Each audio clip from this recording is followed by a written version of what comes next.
আ- আজ আমি বইমেলায় এসেছি সেজো ছেলেটাকে নিয়ে। বইমেলা সবকিছু ছেলেটা ঘুরে ঘুরে দেখছে। ও আর্ট করে, সেই জন্য আর্টের কিছু বিষয়গুলি দেখতেছে, চিত্র দেখতেছে। ওর ভালোই লাগছে। এই যে এখানে বসে সবাই আর্ট করে, মানুষের ছবি এঁকে দেয় 10 মিনিটের ভিতরে। ও এইগুলি দেখতেছে, কারণ এই আর্টের জগতে আছে তো এই জন্য। আর বইমেলা আমারও ভালো লাগছে।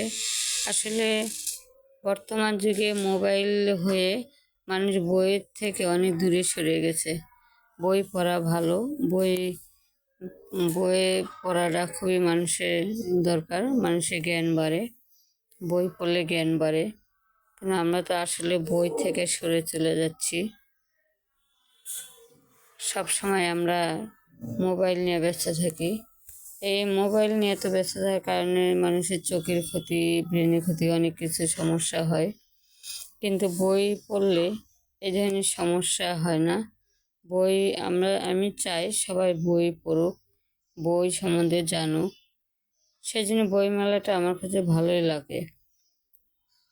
আমি কখনো আসি নাই, এই প্রথম, কিন্তু আমার ভালো লাগছে। তাই আরেকদিন আসবো ছোট ছেলেটাকে নিয়ে। সেই জন্য আপনাদের কার কার বই পড়তে ভালো লাগে বা বই মেলা ভালো লাগে কমেন্ট করে জানাবেন।